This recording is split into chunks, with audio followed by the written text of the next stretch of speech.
छानबिन पनि भयो अब सरकारी तवरबाटै र त्यहाँ त्रुटिहरू भेटिएनन् भन्ने पनि सुनेको छु।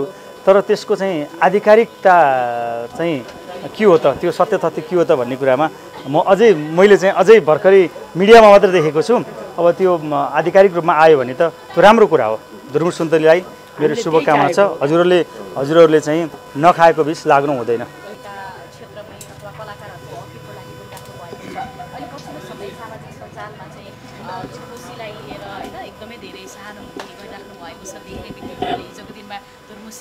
जे जति गर्नुभएको छ त्यो सबै चाहिँ आज आएर सही भएको छ। उहाँको पक्षमा धेरैजना उभिराख्नु भएको छ, धेरै कलाकारहरूले चाहिँ बोली पनि राख्नु भएको छ। के छ दाइ, कसरी हेरिराख्नु भएको छ अहिले पछिल्लो समय?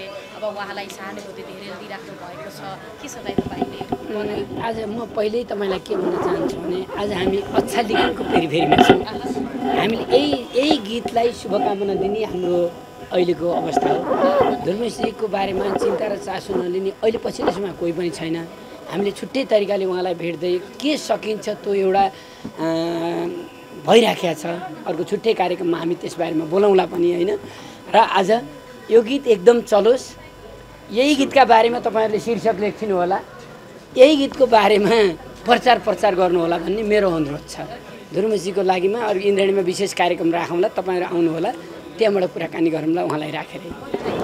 उहाँले भने सब यो चाहिँ खास गरी आज जति पनि मिडियाकर्मीहरू उपस्थित हुनुभएको छ, यो चाहिँ अच्छा लेकिन नामक यो गीतको प्रसारको लागि नै तपाईँहरूलाई यहाँ आमन्त्रण गरिएको हो। त्यसो भावनाले हजुरहरूले पनि यसलाई फोकस गर्नुहुनेछ भन्ने विश्वास छ। तथापि अब तर पनि चाहिँ के हुन्छ त भन्दाखेरि र अरू विभिन्न माध्यममा पनि नेपाली गीत सङ्गीतहरूलाई चाहिँ अलिकति व्यावसायिक रूपमा अगाडि बढिरहेको हामी पाउँछौँ।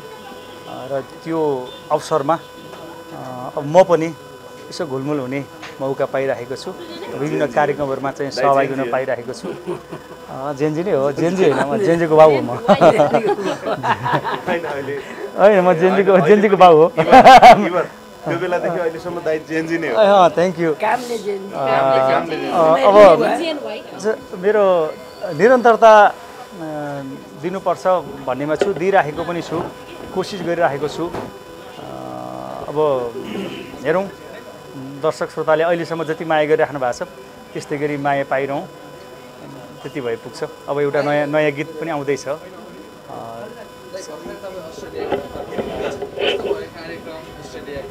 अस्ट्रेलिया म 4 साल तिजमा गएको हो, त्यसपछि गएको छैन।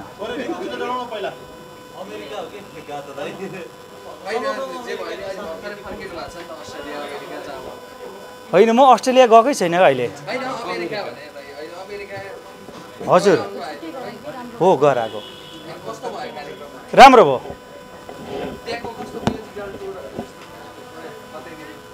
त्यो त हामीले 12-14वटा प्रोग्राम गरियो। राम्रो भयो सबै ठाउँमा, सबैले माया गर्नुभयो, दर्शकहरूको राम्रो उपस्थिति थियो। Thank you. Thank you. अच्छा लेकिन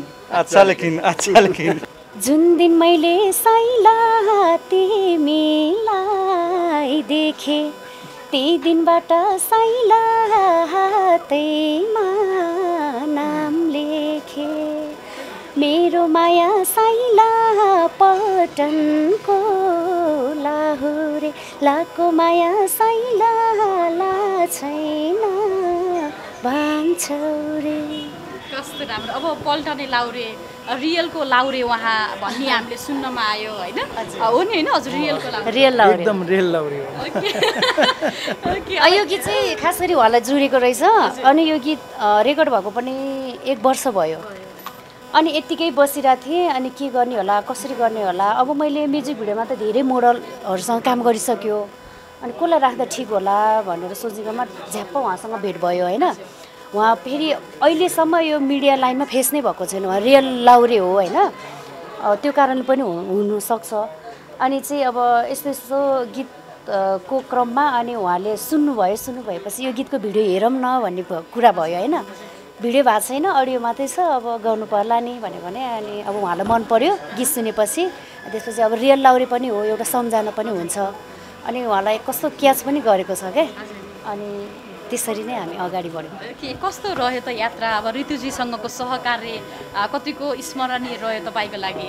मलाई चाहिँ अब फर्स्टमा उहाँले चाहिँ यो गीत सुनाउनु भयो, म आफै पनि रेल लाउरे भएको भएर अब कुनै बेलामा फर्स्टमा त म मेरो मम्मीलाई सम्झिन चाहन्छु है। कुनै बेलामा मैले एउटा राम्रो अफर आएको थियो, त्यो तर कहाँबाट आयो के आयो म त्यो खुलाउँदिनँ है।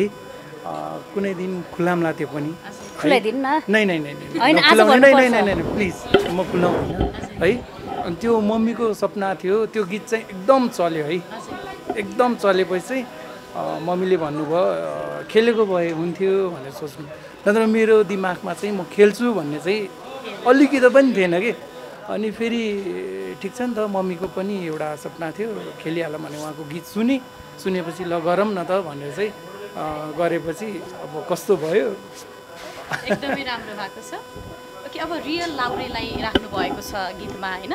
धेरैले तपाईँलाई लामो समयदेखि प्रश्न नै त्यही गरिराख्नु भएको छ। अब अहिले गीत पनि त्यस्तै छ, प्रसङ्ग पनि त्यस्तै छ। अब साँच्चै नै रियलको लाउरे चाहिँ कहिले चिनाउने हो ऋतुले? सायद अर्को वर्ष। अर्को वर्ष फिक्स नै हो? अब सोच्दैछु, मलाई धेरै यो प्रश्नले चाहिँ एकदम दुःख लाग्छ होइन। अनि कस्तो हो भने मैले चाहिँ यो गीत सङ्गीतमा योगदान दिँदै गर्दाखेरि आफ्नो बारेमा चाहिँ अलिकति बिर्सेको हो कि जस्तो फिल हुन्छ होइन। अहिले मेरो भाइ बहिनीहरूको सबैको घरबार भइसक्यो, अनि बच्चा बच्ची हुँदाखेरि बाबा मम्मीले चाहिँ एकदमै चिन्ता गर्नुहुन्छ।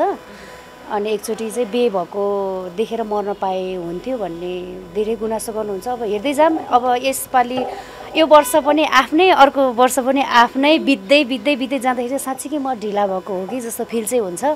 अब समय नआएको हो कि अब लाउरे नआएको हो कि त्यो चाहिँ अब थाहा छैन कि। भनेपछि कस्तो उहाँ जस्तै लाउरेको अपेक्षा छ कि अझै उहाँभन्दा उत्कृष्ट हो कि, अथवा केही पाकिरहेछ तपाईँले बिच? होइन, अब लाउरेसँगै बिहे गर्नुपर्छ भन्ने त छैन, भाग्यमा को लेख्या छ होइन। अब लाउरे नै आउँछ कि अब नलाउरे आउँछ कि त्यो त अब पछि थाहा हुन्छ। सोचेको चाहिँ छैन मैले झ्याप्प। गीतमा अब उहाँलाई पहिलोपटक तपाईँले नै डेब्यु गराउनु भएको छ, त्यो अर्थमा फेरि कता कता ऋतुजीको जोडी हो कि भनेर पनि फेरि कमेन्टहरू आउला होइन, के छ? होइन, रिलमा त हो नि, रिलमा। अब भिडियोमा त जोडी नै हो, अब रियलमा त कतिको सम्भावना छ? त्यस्तो नभन्नु न, होइन छैन त्यस्तो। अब यस्तो ऋतुजी सिङ्गल होइन, अब तपाईँको पनि अब के छ त्यो त हामीलाई थाहा छैन। त्यो भएको भएर अब अहिले छुट्टा छुट्टै देखिसके पश्चात त के थाहा, न मिङ्गलको पनि केही हुनसक्छ कि प्रक्रिया? त्यस्तो छैन, होइन त्यो त पापै हो होइन, त्यस्तो पाप बोल्नु हुँदैन। मैले चाहिँ उहाँलाई एकदमै रेस्पेक्ट गर्छु होइन, आदरणीय सम्मानीय। अब धेरै बोल्नु पनि हुन्न उहाँ होइन, काम चाहिँ गर्नुहुन्छ है। फेरि भिडियोमा होइन, म त कस्तो डर लागिरहेको थियो अहिलेसम्म। अब क्यामेरामा उहाँ ओपन नै भएको छैन, कसरी गर्नुहुन्छ होला भने त पुरै वान टेक ओके के। अनि अब प्रोफेसनल जस्तो त अलि हुँदैन पहिलो भिडियो खेल्ने मान्छेलाई होइन, तर पनि समर्गमा राम्रै गर्नुभयो। कतिको डर हुँदो रहेछ सर अब पल्टनमा? नै मलाई त्यो पल्टनमा बसेको डर, त्यो पल्टनमा डर त्रास भन्ने चाहिँ अलिकति अनुशासन त भइहाल्छ है। त्यो अनुशासन त आफ्नो ठाउँमा छ। जब कि म आफै नै लिड हो भने म चाहिँ डराउने किन होइन? डराउनु त कुनै कारण छैन, हामीलाई कसैले मार्न लगेको होइन, केही गर्न लगेको होइन। सो एउटा भिडियो सुटको लागि चाहिँ त्यो भएर चाहिँ मलाई अब फर्स्टमा त म के भन्न चाहन्छु भने सरी है, हाम्रो डिरेक्टर सर, हाम्रो टिमलाई चाहिँ सरी भन्न चाहन्छु। कति ठाउँमा मैले दुःख दिएँ होला, टेक खाएँ होला होइन, त्यो भएर चाहिँ म सरी भन्छु उहाँलाई चाहिँ है। राम्रै गराउनु भयो, अब त्यही नै हो। अब ऋतु दिदी, अब लामो समयपछि तपाईँको यस्तो राम्रो एउटा आयो होइन बजारमा, साँच्चै राम्रो लाग्यो, राम्रो छ। अब के छ त, अब अहिले पछिल्लो समय गीत सङ्गीतको बजार पनि राम्रो हुँदै गइरहेको छ, अपेक्षा कतिको हुँदो रहेछ आफ्ना सिर्जनाहरू? अपेक्षा त यस्तो हो, अपेक्षा त अभियसली भइहाल्छ, यसमा लगानी पनि अलि धेरै नै छ होइन। अब देखिहाल्नु भयो, मेहनत पनि त्यस्तै छ। मौसम भाइले धेरै दुःख गर्नुभएको छ। अब त्यो चितलाङको वनमा है, जाडो त्यस्तै रातिको 10-11 बजीसम्म, अनि अब त्यति धेरै कोरस भाइ बहिनीहरूलाई बटुल्न पनि गाह्रै हुन्छ होइन। म एकदम मेरो टिमलाई सम्झिन चाहन्छु, उहाँहरू सुटिङको कारणले आज आउनु भएन। मौसमजी चाहिँ गीत रेकर्ड भएको कारणले हतारमा जानुभयो। अनि त्यही हो, अब यो गीतले कतिको सफलता पाउँछ आई होप। मलाई एकदम विश्वास त छ, नयाँ च्यानल भए पनि माया गरिदिनुहुन्छ होला। हुन त अब यस्तो राम्रो मौलिक गीतहरू त जाँदैन होइन, बजारमा जाँदैन, तर पनि यो भनेको लङ लास्टिङ हो नि त, सदाबार चल्ने गीत हो। अब मन पराइदिनुहुन्छ होला भन्ने चाहिँ एकदम अपेक्षा गरेको छु। लगानी तपाईँ आफ्नै हो यसमा? हजुर मेरो आफ्नै हो। कति जति भयो होला लगभग? नभनौँ होला। तर अलि धेरै नै छ। त्यही अब यो अडियो भिडियो अनि यहाँसम्म आउँदाखेरि चाहिँ त्यही 9-10 त भेट्छ भेट्यो। एउटा म्युजिक भिडियो 10 लाख खर्चेर बनाउनु भएको छ। सायद 10 लाखभन्दा धेरै दर्शकहरूको माया पाउनुहुन्छ भने चाहिँ हामीले अपेक्षा गरेका छौँ। अपेक्षा गरेको छु अब खै हेरौँ के हुन्छ।